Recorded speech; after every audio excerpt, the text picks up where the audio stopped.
अस्सलाम वालेकुम बच्चों। आज का जो हमारा टॉपिक है वो है सैचुरेटेड हाइड्रोकार्बन्स के ऊपर। ठीक है, तो हम सैचुरेटेड हाइड्रोकार्बन्स को जो है ना वो डिटेल में स्टडी करेंगे। ठीक है, सैचुरेटेड हाइड्रोकार्बन्स। ठीक है, सैचुरेटेड हाइड्रोकार्बन्स।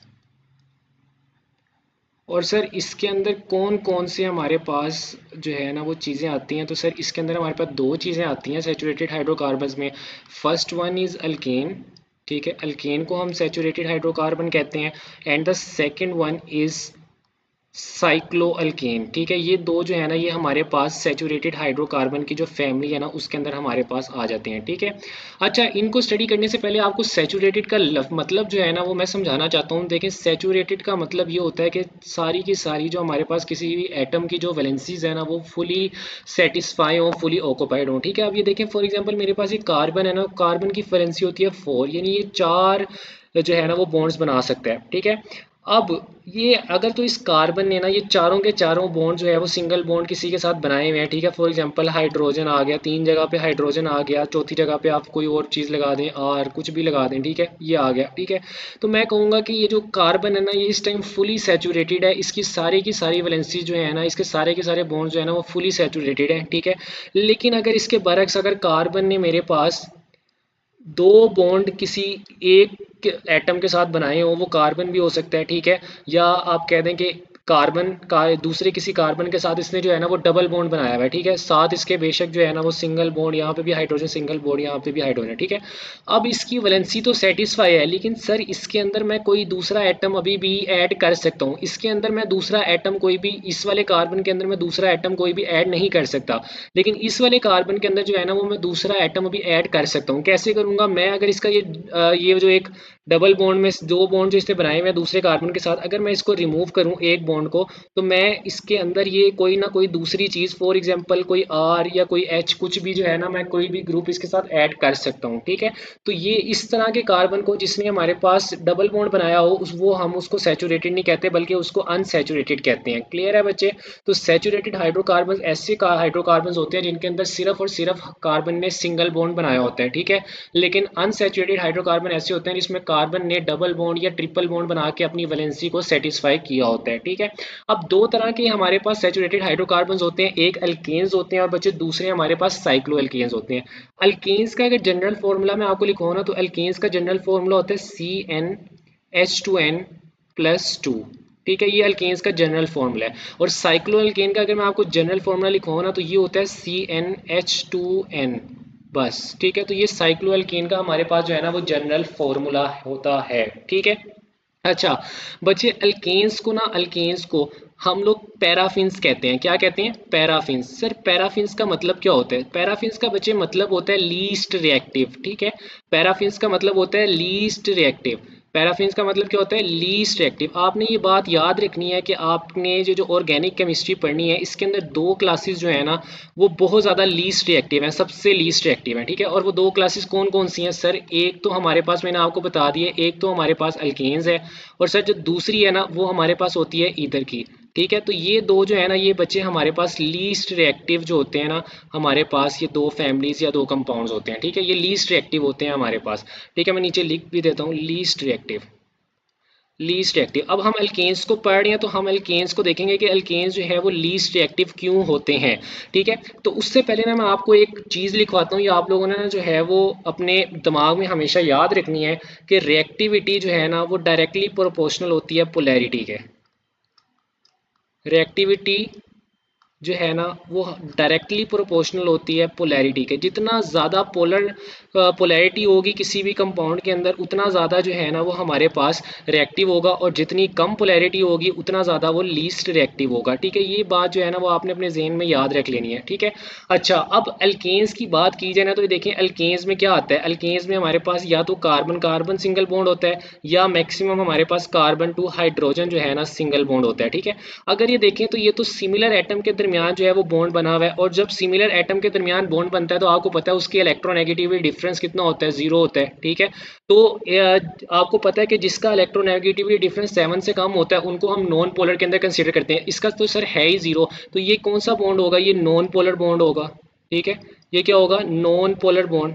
सर कार्बन और हाइड्रोजन का भी इलेक्ट्रोनेगेटिविटी का डिफरेंस इतना ज़्यादा नहीं होता, बहुत कम होता है। इस बॉन्ड को भी हम नॉन पोलर ही कंसीडर करते हैं, ठीक है। तो सर ये जो पहली रीज़न तो ये होगी कि हमारे पास जो अल्केन्स के अंदर बॉन्ड होता है ना, लीस्ट रिएक्टिविटी की पहली वजह तो हो गई कि हमारे पास सर, पहली वजह तो ये है कि हमारे पास जो बॉन्ड होता है ना वो नॉन पोलर बॉन्ड होता है, ठीक है। तो मैंने आप लोगों को ये लिखवाया है कि जितना नो जितनी चीज़ पोलैरिटी उसकी ज़्यादा होगी उतनी उसकी रिएक्टिविटी ज़्यादा होगी, जितनी वो पोलैरिटी में कम होगी उतनी उसकी रिएक्टिविटी कम होगी। तो सर ये तो होते ही नॉन पोलर हैं, तो इसी वजह से इनकी रिएक्टिविटी ना होने के और बहुत कम होती है, हमारे पास लीस्ट रिएक्टिव होते हैं ये, ठीक है। नॉन पोलर बॉन्ड पहली वजह तो ये होगी सर। सर दूसरी वजह भी बताएं। दूसरी वजह ये है कि बच्चे देखें इनके दरमियान सिंगल सिंगल बॉन्ड है, ठीक है। और जो सिंगल सिंगल बॉन्ड होता है ना, वो हमारे पास कौन सा बॉन्ड होता है बच्चे, वो होता है सिग्मा बॉन्ड, ठीक है। सिग्मा बॉन्ड सर एक इंतहाई स्टेबल बॉन्ड है, इसको तोड़ना जो है ना वो मुश्किल काम है, ठीक है। इस वजह से सर हमारे पास ये जो अल्केन्स होते हैं सर ये लीस्ट रिएक्टिव होते हैं। दूसरी वजह क्या हो गई कि सर इनके अंदर कौन सा बॉन्ड होता है, सर इनके अंदर सिग्मा बॉन्ड होता है। तो इनकी लीस्ट रिएक्टिविटी की सर दूसरी वजह जो होगी ना वो हमारे पास ये होगा कि इनके अंदर जो बॉन्ड है ना सर वो सिग्मा बॉन्ड है, और सिग्मा बॉन्ड जो है ना वो इंतहाई स्टेबल बॉन्ड है। सिग्मा बॉन्ड क्या है, स्टेबल बॉन्ड है, इसको तोड़ना जो है ना वो हमारे पास मुश्किल होता है। इस वजह से सर ये हमारे पास लीस्ट रिएक्टिव होते हैं, ठीक है। अब सर थोड़े से फीचर्स की अगर बात की जाए ना अल्केन्स की अगर थोड़ा सा मैं आपको फीचर्स की बात बताऊं तो सर पहली चीज़ जो आप लोगों ने याद रखनी है ना, पहली चीज़ सर ये हमारे पास इनके अंदर हाइब्रिडाइजेशन कौन सी होती है। देखें कार्बन कार्बन सिंगल बॉन्ड है, ठीक है। तो दोनों कार्बन जो होते हैं ना हमारे पास वो सर sp3 हाइब्रिडाइज होते हैं। कौन कौन सी हाइब्रिडाइजेशन होती है, sp3 हाइब्रिडाइजेशन होती है, जिसकी वजह से सर इनका जो स्ट्रक्चर होता है, इनका जो हमारे पास स्ट्रक्चर होता है वो क्या होता है सर, वो टेट्राहेड्रल होता है। हमारे पास क्या होता है, टेट्राहेड्रल स्ट्रक्चर होता है इनका हमारे पास, ठीक है। टेट्राहेड्रल स्ट्रक्चर होता है, ये बात आपने याद रखनी है, ठीक है। सर उसके बाद मैंने आपको बताया कि ये क्या होते हैं सर, ये हमारे पास नॉन पोलर होते हैं, ठीक है। ये क्या होते हैं, नॉन पोलर, ठीक है। नॉन पोलर मॉलिक्यूल्स होते हैं ये, ठीक है। Non polar molecules, sir non polar molecules के अंदर आपको पता है कि नॉन पोलर मॉलिक्यूल्स के दरमियान में जो इंटरमोलिकुलर फोर्सेस होती हैं वो कौन सी होती हैं, वो होती हैं हमारे पास लंदन डिस्पर्शन फोर्सेस, जिनको आप LDF भी कहते हैं, लंदन डिस्पर्शन फोर्सेस। सर ये जो लंदन डिस्पर्शन फोर्सेस है ना ये इंतहाई वीक फोर्सेस हैं, ठीक है। ये क्या है, इंतहाई वीक फोर्सेस हैं। ये जो लंदन डिस्पर्शन फोर्सेस है ना ये इंतहाई वीक फोर्सेस हैं, ठीक है। सर मेरा कहने का मुराद क्या है कि देखें ये एक CH4 में एक मीथेन का मॉलिक्यूल बनाता हूँ, ये मेरे पास दूसरा मीथेन का मॉलिक्यूल है, ठीक है। और ये जो है ये तीसरा मीथेन का मॉलिक्यूल है, सॉरी CH4 आएगा यहाँ पे, ठीक है। ये मेरे पास तीसरा जो है वो अल्केन का मॉलिक्यूल है। सर इन तीनों अल्केन के ये जो तीन मैंने बनाए हैं इनके दरमियान जो इंटरमोलिकुलर फोर्सेज होती है ना वो होती हैं सर हमारे पास लंदन डिस्पर्शन फोर्सेज, ठीक है। अब ये लंदन डिस्पर्शन फोर्सेज जो होती हैं ना वो इंतहाई वीक होती हैं, जिसकी वजह से हम इन मॉलिक्यूल्स को ईजिली सेपरेट कर सकते हैं, ईजिली एक दूसरे से अलग कर देते हैं, ठीक है। इसी वजह से जो है ना सर वो क्या होता है कि इनका जो मेल्टिंग पॉइंट होता है ना वो बहुत कम होता है, ठीक है। क्योंकि ये ईजिली जो है ना वो हमारे पास मेल्ट कर जाते हैं, ईजिली मॉलिक्यूल जो है वो आपस में सेपरेट हो जाते हैं। इसी वजह से सर इनका जो हमारे पास बॉइलिंग पॉइंट होता है वो भी बहुत ज़्यादा कम होता है, ठीक है। और तीसरी बात आपने याद रखनी है कि लंदन डिस्पर्शन फोर्सेस की वजह से सर ये वेरी वोलेटाइल होते हैं, ठीक है। यानी इनको वेपर्स में कन्वर्ट करना भी बहुत आसान होता है, क्योंकि सर फोर्सेस ही मॉलिक्यूल के दरमियान में बहुत वीक हैं, तो मॉलिक्यूल्स को सेपरेट करके उनको वेपर्स के अंदर कन्वर्ट करना जो है वो हमारे लिए बहुत ज़्यादा ईजी है, ठीक है। तो इसी वजह से वेरी वोलेटाइल होने की वजह से जिस चीज़ को हम जल्दी वेपर्स में कन्वर्ट कर सकते हैं उस चीज़ को हम जल्दी आग भी लगा सकते हैं हम, ठीक है। तो इसी वजह से सर वेरी वोलेटाइल होने की वजह से ये हमारे पास वेरी इन्फ्लेमेबल भी होती हैं, यानी इनको आग भी बहुत जल्दी जो है ना वो लग सकती है हमारे पास, ठीक है। ये वेरी इन्फ्लेमेबल होती हैं, ठीक है। तो ये जो है ना ये हमारे पास अल्केन्स के कुछ मैंने आपको ना जनरल कैरेक्टरिस्टिक्स और जनरल फीचर्स जो है ना वो मैंने आपके सामने जो है ना वो रखे हैं, ठीक है। अच्छा उसके बाद अगर हम अल्केन के रिएक्शंस की बात करें ना कि अल्केन्स हमारे पास कौन कौन से जो है वो रिएक्शंस देते हैं, ठीक है। तो रिएक्शंस ऑफ अल्केन की बात करें ना तो हमारे जो सिलेबस है, ठीक है, जो हमारा सारा का सारा कोर्स आउटलाइन है इस MD CAT के लिहाज से उसमें हमें ना सिर्फ एक ही रिएक्शंस ऑफ अल्केन को जो है ना वो डिटेल में जो है ना वो स्टडी करना है, ठीक है। और वो रिएक्शन होगा हमारे पास जो है ना वो हेलोजिनेशन, ठीक है। लेकिन अगर हम सिर्फ ये बताएं कि अल्केन जो है वो कौन कौन से रिएक्शन दे सकते हैं तो सर अल्केन जो है ना वो हमारे पास तीन तरह के रिएक्शन देते हैं, ठीक है। सर एक तो ये थर्मल और कैटालिटिक रिएक्शन देते हैं, ठीक है। थर्मल एंड कैटालिटिक रिएक्शन, ठीक है। थर्मल यानी कैटालिस्ट की मदद से और टेम्परेचर की मदद से जो है ना ये हमारे पास रिएक्शन देते हैं। Thermal and catalytic reactions, catalytic reaction, ठीक है। दूसरा सर ये हमारे पास जो है ना वो कौन सा रिएक्शन देते हैं, ये हमारे पास कंबशन रिएक्शन देते हैं, ठीक है। दूसरे नंबर पे ये हमारे पास कौन सा रिएक्शन देते हैं सर, ये हमारे पास कंबशन रिएक्शन देते हैं, ठीक है। दूसरे रिएक्शन इनके ये हो गए। और सर तीसरे रिएक्शन ना ये हमारे पास सब्स्टिट्यूशन रिएक्शन देते हैं। सर सब्स्टिट्यूशन रिएक्शन ना याद रखना है आप लोगों ने कि हमारे पास जिन जो जो भी कंपाउंड सैचुरेटेड होते हैं ना उनके अंदर हमेशा सब्स्टिट्यूशन ही होती है। मैं आपको ना ये ज़रा डिटेल में समझाता हूँ, ठीक है। सब्स्टिट्यूशन रिएक्शन देते हैं, ठीक है। सब्स्टिट्यूशन रिएक्शन देते हैं, ठीक है। अब सर गौर से देखिएगा, देखिए ये मेरे पास एक मीथेन का मॉलिक्यूल है, ठीक है, CH4CH अब सर देखिए मैंने अगर इसके अंदर कोई चीज़ ऐड करवानी है तो मैं किस तरह ऐड कर सकूंगा कि मैं पहले इस जो है हाइड्रोजन को रिमूव करूंगा और फिर इस हाइड्रोजन की जगह जो है ना वो नई चीज़ को लेके आऊंगा। ये नहीं, मैं इसके अंदर सिर्फ सब्स्टिट्यूशन करवा सकता हूँ, किसी चीज़ को दूसरी चीज़ के साथ सब्स्टिट्यूट या रिप्लेस करा सकता हूँ। मैं इसके अंदर पहले ही 4 बॉन्ड बने हुए हैं, मैं कोई नई चीज़ ला के इसके अंदर ऐड नहीं करवा सकता, मैं इसके अंदर एडिशन रिएक्शन नहीं करवा सकता, ठीक है। एडिशन रिएक्शन मैं तब करवा सकूंगा जब मेरे पास कोई अनसैचुरेटेड हाइड्रोकार्बन होगा, जैसे अल्कीन होगा, ठीक है। जैसे ये अल्कीन है मेरे पास, ठीक है। मैं इसके अंदर जो है ना ये देखें, मैं जो है ना अब इसके अंदर क्या कर सकता हूँ, अब इसके अंदर मैं ला के मैं क्या करूंगा, ये वाला बॉन्ड तोड़ूंगा, ठीक है, इसका इस कार्बन के साथ, और ला के ना कोई नई चीज़ अंदर ऐड कर दूंगा। तो ये एडिशन रिएक्शन सिर्फ तब भी पॉसिबल है जब मेरे पास अनसैचुरेशन होगी।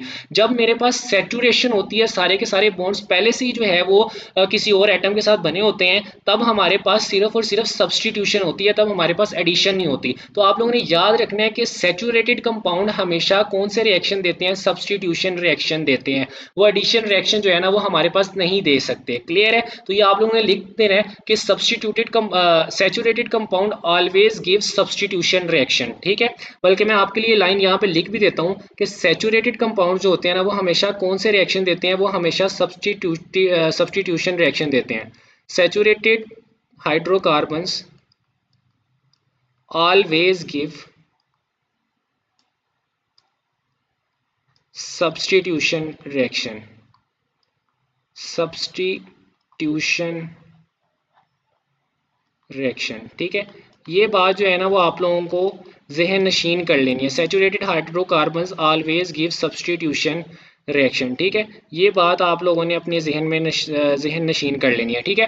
अच्छा, उसके बाद सर सब्सटीट्यूशन रिएक्शन की भी 3 टाइप्स होती हैं। कौन कौन सी टाइप सर? एक होती है हमारे पास फ्री रेडिकल सब्सटीट्यूशन, ठीक है, एक होती है फ्री रेडिकल सब्सटीट्यूशन, एक होती है हमारे पास इलेक्ट्रोफिलिक सब्सटीट्यूशन, ठीक है, इलेक्ट्रोफिलिक सब्सटीट्यूशन, और एक होती है हमारे पास न्यूक्लियोफिलिक सब्सटीट्यूशन। ये 3 सब्सटीट्यूशन की टाइप्स हैं। ये हम जो है ना वो आगे जाके डिटेल में एक्सप्लेन करेंगे, बस मेरा ये मकसद था आपको बता दूं। तो सर इन 3 टाइप्स में, सब्सटीट्यूशन रिएक्शन की 3 टाइप्स में अल्केन कौन सी टाइप के रिएक्शन देते हैं सर? अल्केन हमारे पास फ्री रेडिकल सब्सटीट्यूशन रिएक्शन जो है ना वो हमारे पास दे रहे होते हैं, ठीक है। अल्केन्स इलेक्ट्रोफिलिक या न्यूक्लियोफिलिक सब्सटीट्यूशन रिएक्शन जो है ना वो हमारे पास नहीं देते। क्लियर है बच्चे? उसके बाद अगर हम आगे चले ना तो हमारे पास, मैं आप लोगों को कुछ बातें जो है ना वो डिस्कस करूंगा आपके सामने। 2 चीजें मैं ना आपके सामने डिस्कस करूंगा, ठीक है। एक चीज जो है ना वो हमारे पास है, हम डिस्कस करेंगे बॉन्ड क्लीवेज को और बॉन्ड फ्यूजन को, ठीक है। हम डिस्कस करेंगे बॉन्ड क्लीवेज, बॉन्ड क्लीवेज और बॉन्ड फिजन को, ठीक है। बॉन्ड क्लीवेज या बॉन्ड फिजन को हम जो है ना वो डिस्कस करेंगे,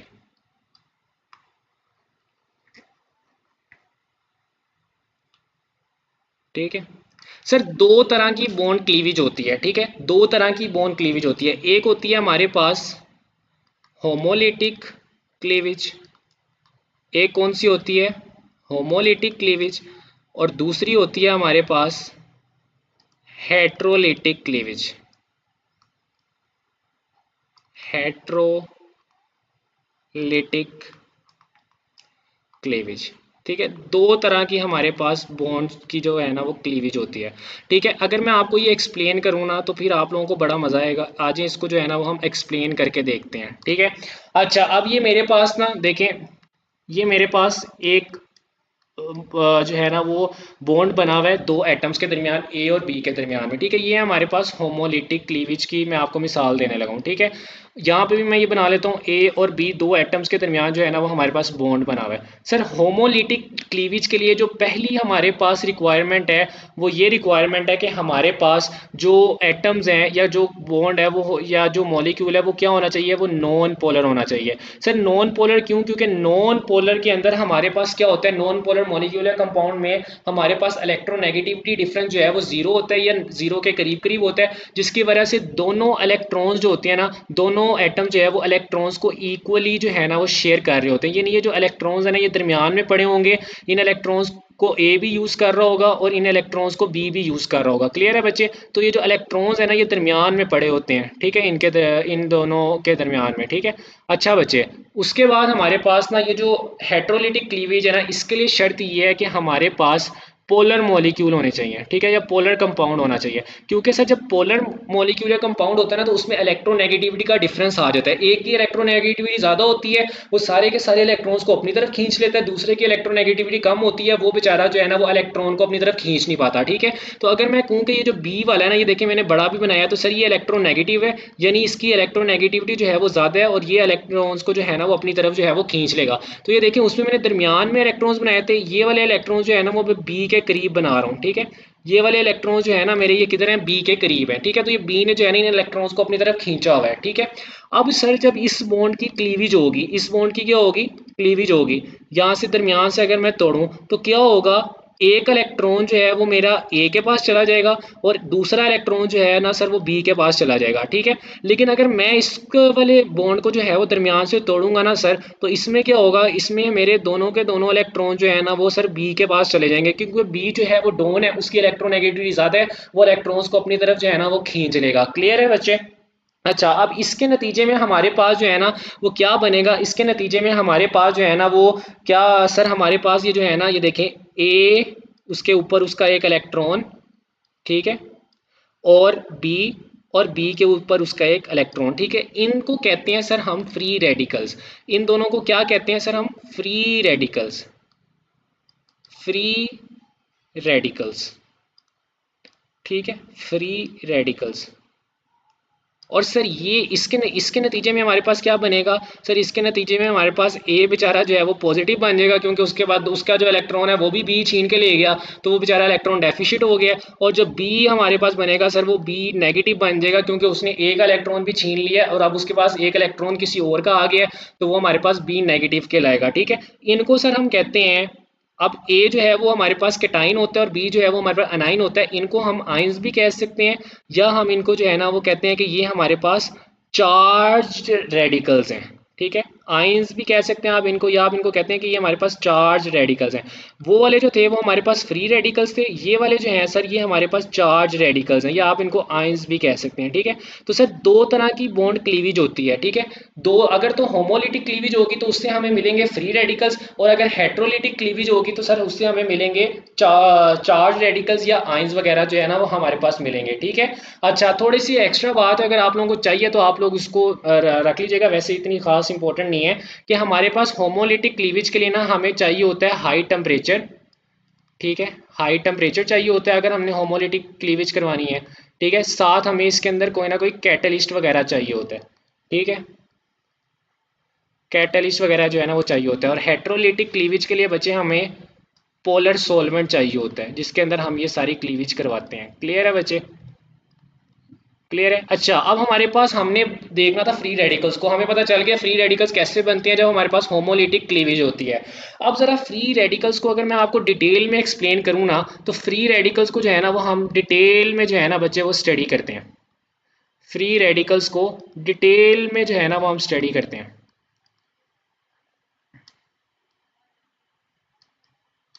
फ्री रेडिकल्स को हम डिटेल में स्टडी करेंगे। तो सर फ्री रेडिकल्स क्या होते हैं, ठीक है। फ्री रेडिकल्स हमारे पास ऐसे रेडिकल्स होते हैं जिनके अंदर ओड नंबर ऑफ इलेक्ट्रॉन होते हैं, ठीक है, odd number of electrons, odd number of electron. Sir odd number of electron से क्या मुराद है?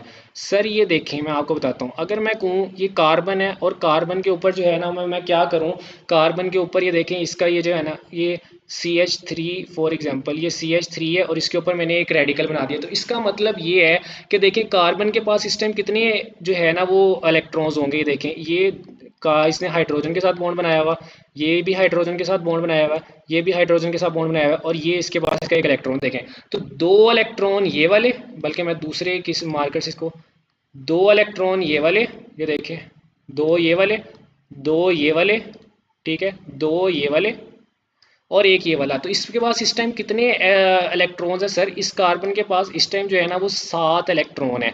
7 वर्ड जो है ना बच्चे वो ओड कहलाता है, ठीक है। तो इसका जो फ्री रेडिकल होता है ना उसके पास हमेशा ओड नंबर ऑफ इलेक्ट्रॉन्स होते हैं। बच्चे जिस चीज़ के पास भी ओड नंबर ऑफ इलेक्ट्रॉन्स होना, जिस भी कंपाउंड या जिस भी एटम के पास, उसको याद रखना है आपने, उसकी जो फील्ड होती है ना वो हमेशा पैरामैग्नेटिक होती है, ठीक है। पैरामैग्नेटिक, ये हम लोग जो है ना फर्स्ट ईयर में इसको स्टडी करेंगे, क्लियर है।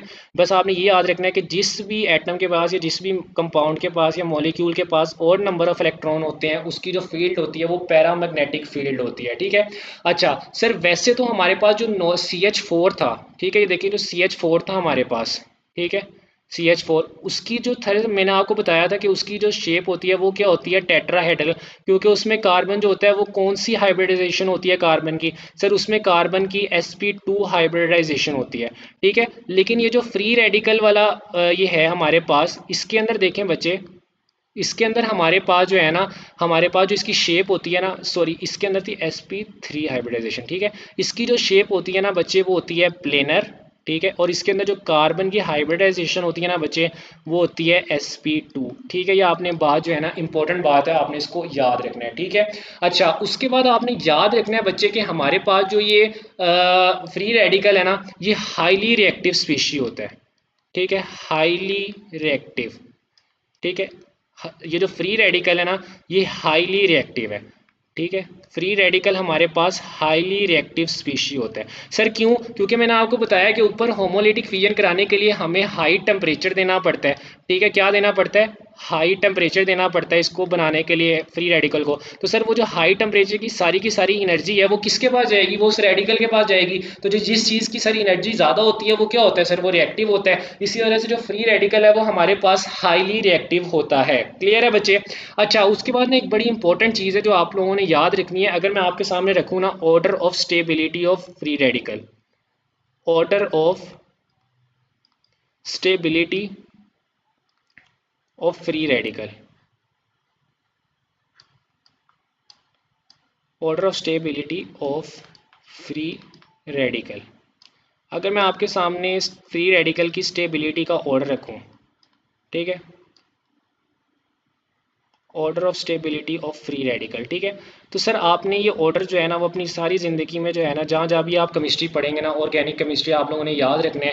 सबसे ज़्यादा स्टेबल जो होता है ना हमारे पास वो होता है टर्शरी फ्री रेडिकल, ठीक है। यानी ऐसा रेडिकल जिसमें कार्बन ने आगे 3 जो है ना वो बॉन्ड बनाए हो, टर्शरी रेडिकल, ठीक है। आगे 3 डिफरेंट कार्बन के साथ जो कार्बन है वो हमारा अटैच हो, ठीक है। सॉरी मैंने पहले वो बॉन्ड बोल दिया, लेकिन टर्शरी मतलब ऐसा कार्बन, टर्शरी कार्बन एक ऐसा कार्बन होता है जिसने आगे 3 और कार्बन के साथ जो है ना वो बॉन्ड बनाया हो, ठीक है। उसके बाद दूसरे नंबर पे जो आता है स्टेबिलिटी में वो आता है हमारे पास सेकेंडरी फ्री रेडिकल, ठीक है। सेकेंडरी फ्री रेडिकल ऐसा रेडिकल होता है जिसमें हमारे पास कार्बन ने आगे 2 के साथ जो है ना, हमारे पास 2 कार्बन के साथ जो है ना वो बॉन्ड बनाया हो, ठीक है। एक हाइड्रोजन आ जाता है इसके अंदर। तीसरे नंबर पे बच्चे हमारे पास स्टेबिलिटी ऑर्डर में आता है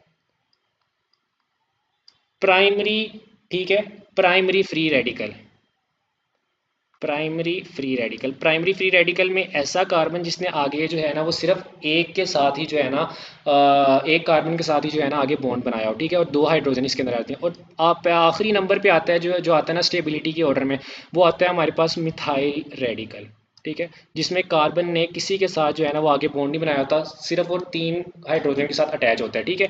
अच्छा अब ये तो मैंने आपको स्टेबिलिटी का ऑर्डर बता दिए। याद रखने हमारे पास एक चीज़ आप लोगों को बता रहा हूँ कि स्टेबिलिटी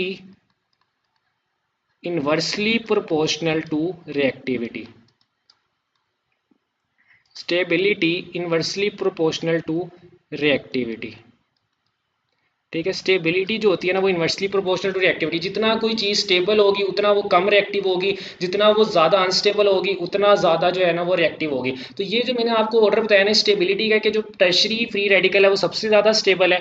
ठीक है, ये टर्शरी फ्री रेडिकल है, ये हमारे पास सेकेंडरी फ्री रेडिकल है, और ये प्राइमरी रेडिकल है, और जो लास्ट वाला है वो हमारे पास मिथाइल है, मिथाइल रेडिकल है। ठीक है, अब आपने स्टेबिलिटी ऑर्डर से खुद ही अंदाजा लगा लेना है कि सबसे ज्यादा रिएक्टिव कौन होगा। जो सबसे ज्यादा लीस्ट स्टेबल होगा वो सबसे ज्यादा रिएक्टिव होगा, यानी जो मिथाइल रेडिकल है वो हमारे पास सबसे ज्यादा जो है वो रिएक्टिव होगा। क्लियर है बच्चे? अच्छा, अगर आप लोगों के जेहन में सर आ रहा है ना कि आपने ये कैसे बताया कि टर्शरी ज्यादा स्टेबल है, सेकेंडरी उसके बाद स्टेबल है, प्राइमरी उसके बाद उस, और मिथाइल सबसे एंड पे, तो बच्चे ये भी मैं आपको थोड़ा सा एक्सप्लेन कर देता हूँ क्योंकि मेरा दिल कर रहा है। ठीक है, अच्छा अब ये देखिए, मैंने आपको बताया कि फ्री रेडिकल जो होता है ना वो बहुत ज्यादा रिएक्टिव होता है। ठीक है, उसके पास एक इलेक्ट्रॉन होता है और वो अपना दूसरा इलेक्ट्रॉन लेने के लिए जो है ना वो जद्दोजहद कर रहा होता है, वो इधर उधर फिर रहा होता है, इंतहाई रिएक्टिव होता है।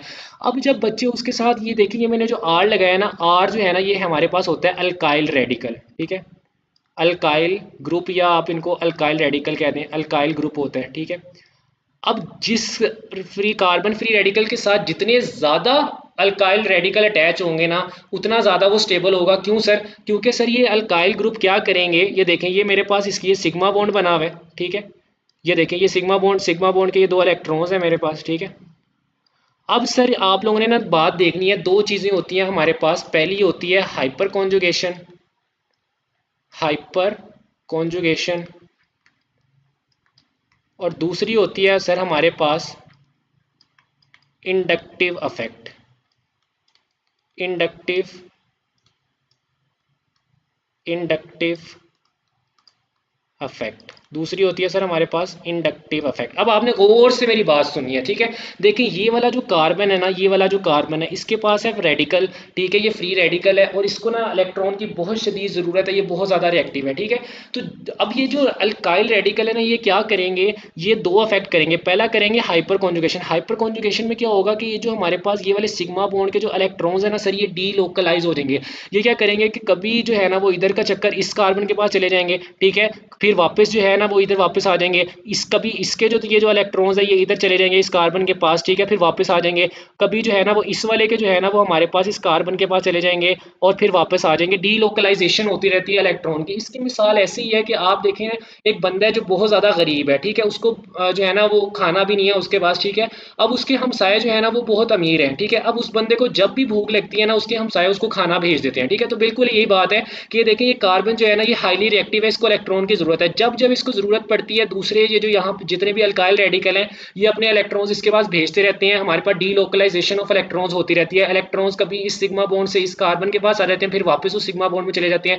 इलेक्ट्रॉन्स डीलोकलाइज हो रहे होते हैं। ठीक है, इसको हम बोलते हैं हाइपर कॉन्जुगेशन, इस फिनोमिना को। ठीक है, तो देखिए ये सिर्फ और सिर्फ अल्काइल ग्रुप्स के पास ये जो होता है ना, ये हमारे पास एक इनके पास एक खसूसियत होती है कि ये जो सिग्मा बॉन्ड इन्होंने कार्बन के साथ बनाया होता है उसके इलेक्ट्रॉन जो होते हैं ना वो डीलोकलाइज होते हैं। वो कभी जब कार्बन के पास चले जाते हैं फिर वापस जो है ना वो उसी सिग्मा बॉन्ड के पास आ जाते हैं। ठीक है, तो ये हाइपर कॉन्जुगेशन होती है। अब इंडक्टिव इफेक्ट क्या होता है? इंडक्टिव इफेक्ट में क्या होता है कि सर ये देखें, ये जो ये अल्काइल ग्रुप है ना, ये वाला फॉर एग्जांपल, इसको मैं ये टर्शरी को मिटा रहा हूँ, आप लोगों ने नोट कर लिया होगा। अब इस अल्काइल ग्रुप का जो ये देखें, इसके पास ये जो सारी की सारी इलेक्ट्रॉन डेंसिटी इसके पास जो पड़ी होगी ना इस अल्काइल ग्रुप के पास, ये अपनी इलेक्ट्रॉन डेंसिटी को ना इस कार्बन के करीब कर देता है ताकि इस कार्बन को सहारा मिलता रहे कि यार देखो मेरे जो हमसाये हैं ना वो मुझे अपने इलेक्ट्रॉन्स दे रहे हैं, अपनी इलेक्ट्रॉन डेंसिटी मेरे करीब कर रहे हैं। तो ये स्टेबल हो जाता है कार्बन, ये वाला कार्बन, ये जो दरमियान वाला कार्बन है ये स्टेबल हो जाता है। ठीक है, इसको हम कहते हैं इंडक्टिव इफेक्ट। ठीक है, हाइपर कॉन्जुगेशन में क्या था कि वो जो अल्काइल ग्रुप थे वो अपना वो जो सिग्मा बॉन्ड के जो इलेक्ट्रॉन्स होते हैं वो उस कार्बन के पास डीलोकलाइज करवाते रहते हैं, कभी उसको दे देते हैं फिर वापस अपने पास ले जाते हैं। इंडक्टिव इफेक्ट में क्या होता है कि ये जो अल्काइल ग्रुप है ये अपनी इलेक्ट्रॉन डेंसिटी भी कार्बन के करीब कर देते हैं ताकि कार्बन को ये फील ना हो कि यार मेरे पास इलेक्ट्रॉन की डेफिशिएंसी है। वो कहे कि यार ये जो मेरे साथ वाले मेरे हमसाये हैं ना अल्काइल ग्रुप से, मुझे अपने इलेक्ट्रॉन डेंसिटी जो है ना वो प्रोवाइड कर रहे हैं। ठीक है, तो इसकी वजह से वो कार्बन, अब देखें उस कार्बन को जो है ना वो खाना मिलता जा रहा है, जब उसको भूख लगती है उसको खाना मिल जाता है तो वो स्टेबल हो जाता है। ठीक है, लेकिन इसके बरक्स ये देखें, ये वाला जो मैं बताऊं, जितने अल्काइल ग्रुप कम होते जाएंगे उतनी हमारे पास जो है ना स्टेबिलिटी कम होती जाएगी। ठीक है, इसकी मिसाल ऐसी ही है कि एक बंदा है वो बहुत ज्यादा भूखा है और उसके हमसाये जो है ना वो उससे भी ज्यादा गरीब है, तो वो बेचारे हमसाये उसको क्या ही खाने को देंगे। इसके तो जो हमसाये हैं टर्शरी, ये जो फ्री रेडिकल है, इसके हमसाये सर बहुत अमीर हैं। वो दो तरीके से ना हाइपर कॉन्जुगेशन और इंडक्टिव इफेक्ट के जरिए ना उसको जो है अपने इलेक्ट्रॉन्स जो है वो प्रोवाइड करते जा रहे हैं, जिसकी वजह से कार्बन जो है ना वो स्टेबल हो रहा है। लेकिन इस बेचारे के पास तो ऐसा कोई हमसाया है ही नहीं। इसके जो हमसाए हैं हाइड्रोजन वो खुद बड़े गरीब हैं, वो कहाँ से उसको जो है वो हमारे पास हाइपर कॉन्जुगेशन करेंगे या इंडक्टिव इफेक्ट करेंगे। तो इस वजह से ये वाला जो कार्बन ना ये बेचारा बड़ा रिएक्टिव होता है, क्योंकि इसको अपने लिए कोई इलेक्ट्रॉन चाहिए होता है। क्लियर है बच्चे? तो ये फिनोमिना मैंने आप लोगों को एक चीज़ जो है ना वो समझा दी है। होप सो आपको जो है वो अच्छी तरह जो है ना वो क्लैरिटी के साथ ये चीज़ समझ आई होगी। क्लियर है बच्चे? अच्छा, उसके बाद अगर हम आगे चले ना तो मैं आपको बात याद लिखवा भी देता हूँ यहाँ पे कि मोर सब्सटीट्यूटेड, जितना ज़्यादा सब्सटीट्यूटेड होगा एक फ्री रेडिकल उतना ज़्यादा जो है ना वो हमारे पास स्टेबल होगा। मोर सब्सटीट्यूटेड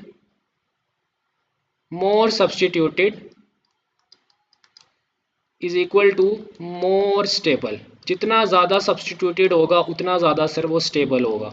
ठीक है, जितना ज़्यादा ये सर सब्सटीट्यूटेड होगा उतना ज़्यादा ये क्या होगा, उतना ज़्यादा जो है ना वो सर ये स्टेबल होगा फ्री रेडिकल। ठीक है, क्यों? क्योंकि सर सब्स्टिट्यूशन के नतीजे में क्या होता है कि अल्काइल ग्रुप एक तो उसको अपने इलेक्ट्रॉन्स डीलोकलाइज करके भी दे रहे होते हैं जो उनके सिग्मा बॉन्ड के होते हैं, और साथ उनकी अपनी इलेक्ट्रॉन डेंसिटी भी कार्बन के करीब कर रहे होते हैं, ताकि कार्बन को ये एहसास से कमतरी ना हो सके कि उसके पास इलेक्ट्रॉन की कमी है, और वो जो है ना वो स्टेबल हो जाए हमारे पास। क्लियर है बच्चे?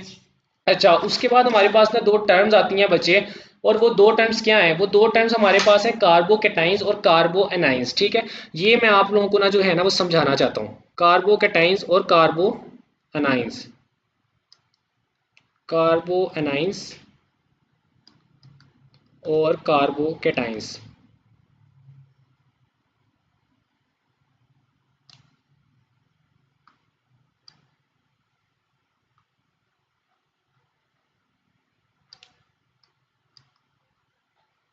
कार्बोकेटाइंस, ठीक है, ये दो टर्म्स आप लोगों को मैं समझाना चाहता हूँ।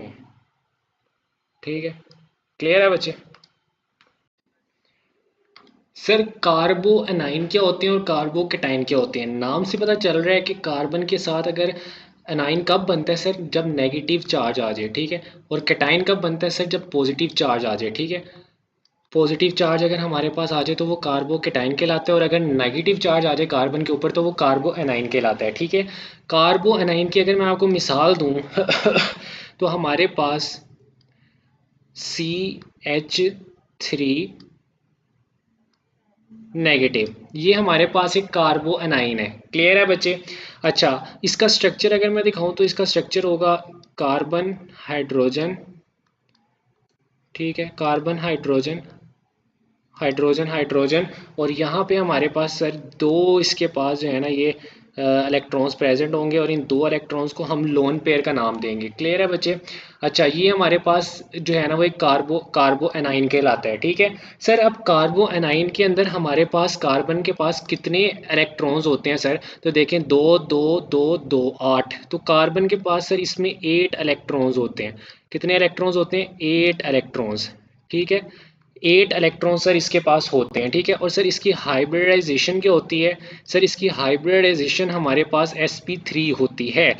अब सर आपके जहन में सवाल और अगर होगा कि सर इसकी अगर sp3 हाइब्रिडाइजेशन है तो इसकी शेप जो है ना वो हमारे पास टेट्राहेड्रल हो, लेकिन सर इसकी शेप जो है ना वो टेट्राहेड्रल नहीं होती है हमारे पास इसकी शेप जो है ना वो पायरामिडल होती है। क्यों सर? क्योंकि सर इसमें हमारे पास जो है ना वो ये जो लोन पेयर है ना हमारे पास ये प्रेजेंट होता है, जो कि रिपल्सिव इफेक्ट जो है ना वो एक्ट करता है, और इसकी वजह से इसकी शेप टेट्राहेड्रल से चेंज होकर पायरामिडल शेप हो जाती है। ठीक है, तो ये जो लोन पेयर होता है ना इसका ये जो है ना वो रोल प्ले कर रहा होता है इसकी टेट्राहेड्रल से पायरामिडल शेप होने में। क्लियर है बच्चे? अच्छा, अब इसके पास इलेक्ट्रॉन की एक्सेस है बच्चे, तो ये हमारे पास न्यूक्लियोफाइल कहलाता है। ये क्या कहलाता है? न्यूक्लियोफाइल। ठीक है, न्यूक्लियोफाइल, न्यूक्लियस लविंग, क्योंकि इसके पास इलेक्ट्रॉन ज़्यादा हैं तो ये न्यूक्लियोफाइल होगा। ठीक है, और सर इसकी फील्ड की बात करें तो सर ये देखें इसमें 8 इलेक्ट्रॉन्स है। 8 जो है वो इवन नंबर है। ठीक है, जब भी हमारे पास किसी का एटम या किसी मॉलिक्यूल में इवन नंबर होते हैं ना इलेक्ट्रॉन्स के, तो उसकी जो फील्ड होती है ना वो हमारे पास डायामैग्नेटिक होती है। मैंने आपको बताया कि जब ओड होती है तो वो पैरामैग्नेटिक होती है, लेकिन जब हमारे पास इवन होती है तो सर उसकी फील्ड जो होती है ना वो डाई मैग्नेटिक होती है। ठीक है बच्चे, डाई मैग्नेटिक जो है ना वो इसकी फील्ड होगी। अब अगर हम अच्छा, उसके बाद एक चीज़ रह गई है, बल्कि वो मैं बाद में बताऊंगा, पहले मैं कार्बोकेटाइन का डिस्कस कर लूँ। ठीक है, कार्बोकेटाइन तब बनता है हमारे पास जब हमारे पास कार्बन के ऊपर जो है ना वो पॉजिटिव चार्ज आ जाए। क्या आ जाए? पॉजिटिव चार्ज आ जाए हमारे पास। ठीक है, CH3 पॉजिटिव जब हमारे पास आ जाएगा ना तो हमारे पास वो कार्बोकैटाइन बनता है। ये नहीं सर इसके पास जो इस बेचारे के पास एक इसका अपना इलेक्ट्रॉन था वो भी चला गया है, ठीक है, और इसके पास अब सिर्फ कितने इलेक्ट्रॉन होंगे, 6 इलेक्ट्रॉन। अगर मैं इसका स्ट्रक्चर बनाऊँ तो सेम वही स्ट्रक्चर होगा, बस हमारे पास जो है ना इसमें अगर नेगेटिव चार्ज आ रहा था तो इसमें हमारे पास पॉजिटिव चार्ज आ जाएगा इसके ऊपर, ठीक है, और ये नीचे हाइड्रोजन, ठीक है। तो इसका स्ट्रक्चर कुछ इस तरह का होगा। सर इसमें कितने इलेक्ट्रॉन्स होंगे, सर इसमें हमारे पास होंगे, इसके पास जो है ना हमारे पास इलेक्ट्रॉन होंगे 6 इलेक्ट्रॉन, ठीक है, 6 इलेक्ट्रॉन्स होंगे इसके पास, ठीक है। और इसका जो स्ट्रक्चर होगा सर हमारे पास, सर इसका पास इसकी हाइब्रिडाइजेशन क्या होगी, सर इसकी हाइब्रिडाइजेशन होगी sp2, इसकी हाइब्रिडाइजेशन होगी सर हमारे पास sp2, क्लियर है। और जो sp2 हाइब्रिडाइजेशन होती है सर मैंने आपको पहले बताया उसका हमारे पास जो ज्योमेट्री होती है सर वो प्लेनर होती है हमारे पास, ठीक है। तो इसका जो स्ट्रक्चर होगा वो प्लेनर होगा हमारे पास, क्लियर है बच्चे। अच्छा बच्चे इसके पास इलेक्ट्रॉन की जो है वो कमी है तो इसलिए हम कहेंगे कि ये हमारे पास जो है ना वो इलेक्ट्रोफाइल है। ये क्या है बच्चे, इलेक्ट्रोफाइल इलेक्ट्रोफाइल है ये हमारे पास, ठीक है, इलेक्ट्रोफाइल। और सर इसके पास भी इवन नंबर ऑफ इलेक्ट्रॉन है सर, तो इसकी भी जो है हमारे पास फील्ड क्या होगी सर, ये भी हमारे पास डायामैग्नेटिक होगा, ठीक है, ये भी हमारे पास क्या होगा, डायामैग्नेटिक, डायामैग्नेटिक, ठीक है, ये भी क्या होगा हमारे पास, डायामैग्नेटिक, ठीक है बच्चे। अच्छा अब अगली चीज है कार्बोकैटाइन और कार्बोएनाइन का स्टेबिलिटी ऑर्डर, ठीक है। पहले मैं आपको बताता हूँ कार्बोकैटाइन का स्टेबिलिटी ऑर्डर, उसका जो बिल्कुल एग्जैक्ट ऑपोजिट होगा ना वो हमारे पास कार्बोएनाइन का स्टेबिलिटी ऑर्डर होगा, ठीक है। बिल्कुल जिस तरह फ्री रेडिकल का हमारे पास ऑर्डर ऑफ स्टेबिलिटी होता है ना, कार्बोकैटाइन का भी ऑर्डर ऑफ स्टेबिलिटी वही वाला होता है, ठीक है, आर। और इसकी भी वही रीजन होती है जो मैंने आपको फ्री रेडिकल के अंदर जो है ना वो बताई है, आर, आर और आर। हाइपर कॉन्जुगेशन और रेजोनेंस जो बातें उधर बताई हैं इधर भी वही बातें जो है ना वो हमारे पास ऐड हो रही होती हैं, ठीक है। इसके बाद टर्शरी सबसे ज्यादा स्टेबल, उसके बाद सेकेंडरी, उसके बाद कौन सा, सेकेंडरी, उसके बाद हमारे पास सेकेंडरी आता है सर, उसके बाद हमारे पास प्राइमरी आता है,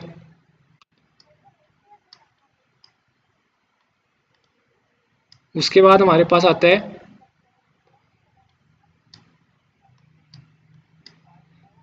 प्राइमरी, और उसके बाद फाइनली हमारे पास आता है एंड पे मिथाइल वाला जो कार्बोकैटाइन होता है, ठीक है, मिथाइल कार्बोकैटाइन जो होता है वो हमारे पास आता है। तो सबसे ज्यादा स्टेबिलिटी किसकी होगी, टर्शरी की। वही वाली बातें sir, hyper conjugation, resonance, alkyl group जो होंगे वो हमारे पास उसको जो है वो अपना डीलोकलाइजेशन ऑफ इलेक्ट्रॉन्स हो रही होगी, इलेक्ट्रॉन डेंसिटी उसकी तरफ मूव कर रही होगी, ठीक है। तो ये टर्शरी जो है ना ये हमारे पास सबसे ज्यादा स्टेबल होता है। उसके बाद जो है वो हमारे पास सेकेंडरी होता है, ठीक है, सेकेंडरी के बाद जो है वो हमारे पास प्राइमरी, और प्राइमरी के बाद सबसे एंड पे जो है ना वो हमारे पास मिथाइल होता है, ठीक है, स्टेबिलिटी, ठीक है। और मैंने आपको अगर स्टेबिलिटी इसकी सबसे ज्यादा है तो हमारे पास जो रिएक्टिविटी होगी वो सर फिर इसका उलट होगी, क्योंकि मैंने आपको बताया था कि ये दोनों इन्वर्सली प्रोपोर्शनल होते हैं। मिथाइल जो होगा सर फिर सबसे ज्यादा रिएक्टिव होगा, प्राइमरी उसके बाद रिएक्टिव, सेकेंडरी उसके बाद रिएक्टिव, और टर्शरी जो है ना वो सबसे लीस्ट रिएक्टिव होगा क्योंकि ये सबसे ज्यादा स्टेबल होता है। अब सर इसको अगर आप ऑपोजिट कर देंगे ना तो आपके पास कार्बो एनाइन की स्टेबिलिटी बन जाएगी, यानी कार्बो एनाइन की स्टेबिलिटी में H3C जो है वो हमारे पास सबसे ज्यादा स्टेबल, ठीक है। उसके बाद हमारे पास जो है उसमें प्राइमरी जो हमारे पास कार्बो एनाइन होगा वो सबसे ज्यादा स्टेबल होगा, ठीक है बच्चे। उसके बाद हमारे पास जो है वो जो सेकेंडरी हमारे पास जो कार्बो एनाइन होगा वो हमारे पास उसके बाद सबसे ज़्यादा स्टेबल, उसके बाद जो है वो स्टेबल होगा, ठीक है। और सबसे जो लीस्ट स्टेबल होगा वो हमारे पास टर्शरी कार्बो एनाइन होगा, ठीक है। तो ये आपके पास जो थे ना वो इनके मैंने ऑर्डर ऑफ स्टेबिलिटी भी आपको जो है ना वो बता दी, और ये ऑर्डर ऑफ स्टेबिलिटी ना आगे आपको रिएक्शंस के अंदर जो है ना वो इनकी बहुत ज़्यादा जो है ना वो कॉन्सेप्ट हमारे पास छुपा होगा, ठीक है। क्यों किसी रिएक्शन का तेज़ क्यों रेट क्यों तेज़ होता है, किसी का स्लो क्यों होता है, वो सारी चीज़ें जो है ना वो इनके ऊपर डिपेंड कर रही होंगी, ठीक है। तो अभी मैंने आपको इनका mode of stability, order of stability जो है ना वो लिखवा दिया है, क्लियर है बच्चे। तो यहाँ तक हमारा थोड़ा एल्केन्स के ऊपर जो पहला लेक्चर था वो हमने कंप्लीट किया है। इंशाल्लाह नेक्स्ट लेक्चर में जो है ना वो हम इनके रिएक्शंस के ऊपर जो है ना वो डिटेल में स्टडी करेंगे।